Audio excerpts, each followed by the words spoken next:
Dan Quinn's a confident man. Dan Quinn feels good about his team. We had Dan Quinn on the show last week. Thank you for making time, Coach. I think there's a lot to like about this Washington team. I must have gotten asked 1,000 times this weekend, what do you think for the team? What do you think for the team? And depending how many Corona Lights people were having, got a lot of 10 wins, 12 wins. I'm like, we'll see, man. We'll see.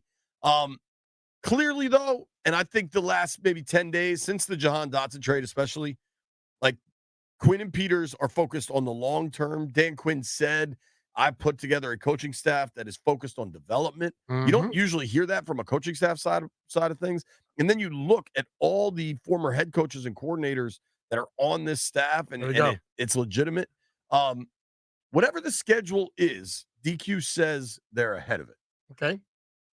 That's a good question. I think we're probably further ahead in some areas. We really pushed a lot of the situations. So we could be at our best in the end of the half and the end of the game. So going in, I thought that would be one of the hardest things that we'd have to do, because I just wanted to constantly challenge the guys. Could we be at our best at the end of the half and the end of the game? And so they were really down for that. They were ready to be pushed in that space, and we've really responded. So say we're probably further along in that space. The one that you worry about as a coach, probably, if you ask the other 31, the line of scrimmage, for the big guys, because it's not throwing and catching and things that you can do without it. So usually the line of scrimmage play just kind of keeps improving, the run game, the run defense. And so those are some of the things that I worry about every year, but I think we're further along than I probably anticipated in some spots. So I think he's talking ahead of schedule as far as getting this team ready to play week 1. Yeah. Well, I think, I don't know if it's that. I think it's just ahead of schedule compared to what he was with other teams and the things that he just mentioned.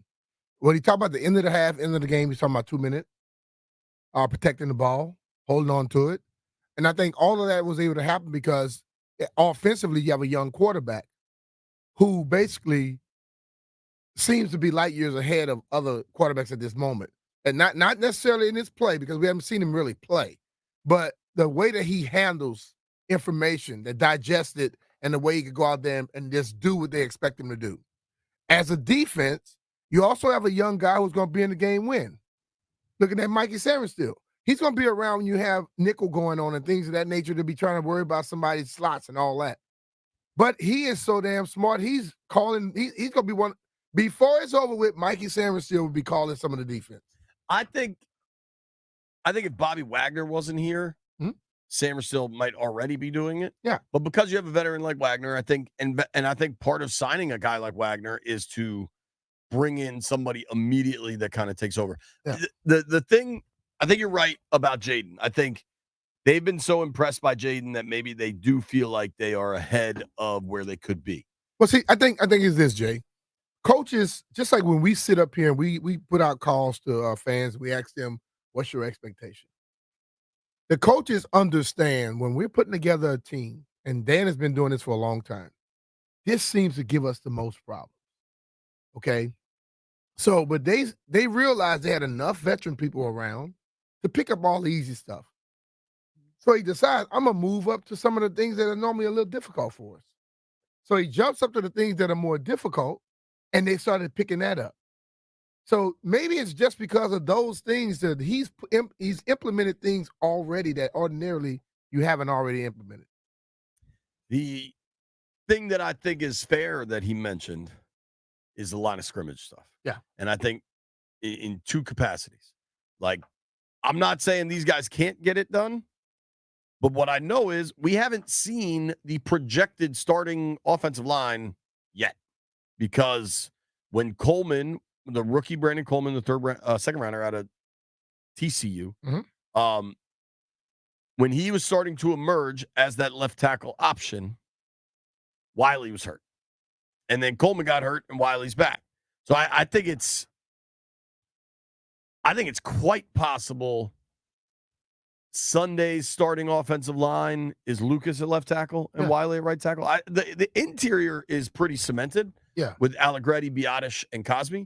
I also think it's quite possible that if you go back a couple of weeks and Dan Quinn was asked, do you need to see Brandon Coleman start and get some work before you could play him in Tampa? Mm-hmm. And Dan Quinn said, do I need to? No. Do I want to? Yes. Yeah. We're at the finish line now, and that hasn't happened. That doesn't mean he can't get a good week of practice with the guys this week. Yeah. Tomorrow, starting tomorrow. See, seeing him play will take some of your worries away. But I think they already know what he's capable of. But I also feel. But doesn't he need a test? You want to test it? Seems like a labrum to me. They may be testing thing. that stuff in practice when they make the media leave. Right. Normally that's when it happens. But the thing I will tell you is this: I guarantee you, if a coach kept a 10-year guy around, and they don't seem to be concerned, they have a lot of faith in Lucas and what he could do. Sure. But what makes me nervous specifically about this matchup, with Dan Quinn mentioning the line of scrimmage, Tampa's got some horses, and they're going to bring them from everywhere. They blitz. Yeah, but they also just have a good D-line. But you know what people do sometimes too? They blitz you until you catch them. Now, if they can show the one thing that they try and do to a young quarterback is I'm going to light him up. Todd Bowles. And if that quarterback can get that ball out into the hands of the playmakers and you start to get them, they back off. They will back off.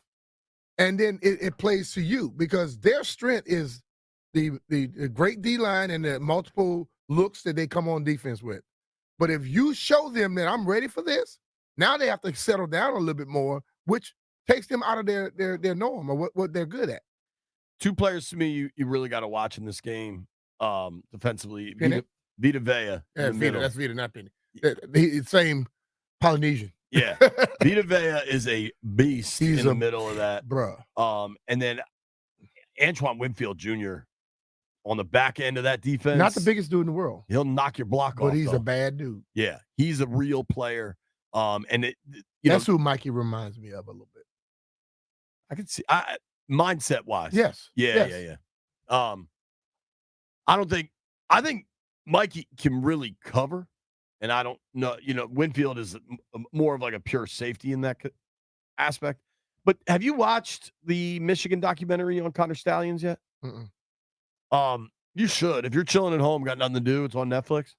That rarely happens. I'm not saying necessarily that I think it's done correctly or paints an accurate picture, but throughout this thing, they're showing Michigan highlights from last year, and all Sammer still does is make huge plays for that team, just nonstop. But Antoine Winfield is a bad dude. He forced 6 fumbles last year to go with 3 picks. Mm-hmm. If you're on the back end like that to force fumbles, generally, if you see numbers like that, it's like a pass rusher. You know what I mean? Who has much more access to the football. He's much closer to the football.